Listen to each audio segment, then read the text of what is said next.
Selamat pagi, siang, sore, dan malam teman-teman. Perkenalkan, nama aku Audrey dari kelas 8B nomor absen 6. Hari ini aku akan menjelaskan tentang proses pembuatan kompos yang telah aku lakukan dari awal hingga akhir. Ditonton ya teman-teman. Jadi alat yang digunakan dalam pembuatan kompos yang pertama ada galon. Saya menggunakan galon yang berukuran 5 liter dan cara saya memotongnya dengan gunting dan pisau dan juga melubanginya dengan alat solder.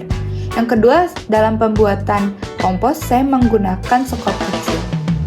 Dan juga dalam pembuatan kompos, bahan yang saya gunakan yang pertama adalah pupuk yang berisikan 2 kg dan yang kedua adalah sampah organik seperti sisa sayuran, kulit buah, cangkang telur, dan daun kering.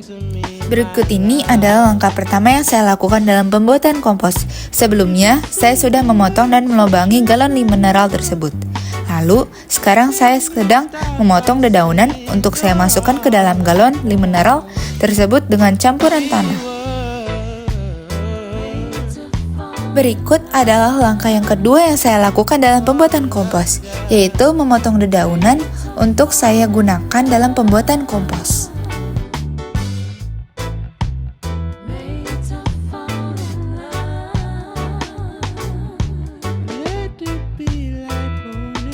Berikut adalah langkah ketiga yang saya lakukan dalam pembuatan kompos, yaitu memasuki dedaunan yang telah saya potong, dan setelah dedaunan saya memasuki tanah yang telah saya ukur. Saya melakukan kegiatan tersebut secara ulang berulang hingga galon mineral tersebut terisi dengan penuh.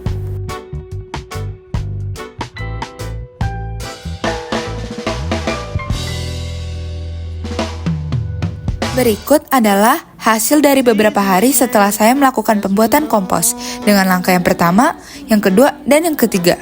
Berikut juga adalah langkah keempat, yaitu proses penjemuran pertama, yaitu dengan mengeluarkan kompos tersebut dari dalam mineral ke tempat yang lain untuk dijemur. Selagi dijemur, saya juga memasukkan beberapa dedaunan untuk kompos tersebut agar kompos tersebut dapat cepat berkembang. Berikut adalah gambar yang saya ambil dalam proses pembuatan kompos pada penjemuran yang kedua. Dan inilah hasil dari pembuatan kompos yang saya buat.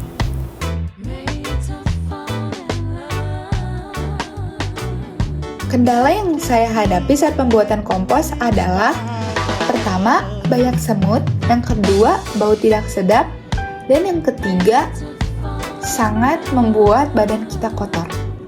Hasil kompos yang saya buat sudah sesuai dengan ekspektasi saya. Kenapa? Karena awalnya saya mengira kompos tersebut tidak akan tumbuh. Ternyata saat saya buat dan saya lihat, ternyata kompos tersebut tumbuh.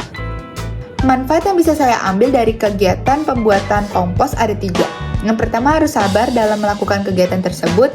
Yang kedua, kita harus berani mencoba. Dan yang ketiga, kita harus percaya bahwa itu akan berhasil. Terima kasih.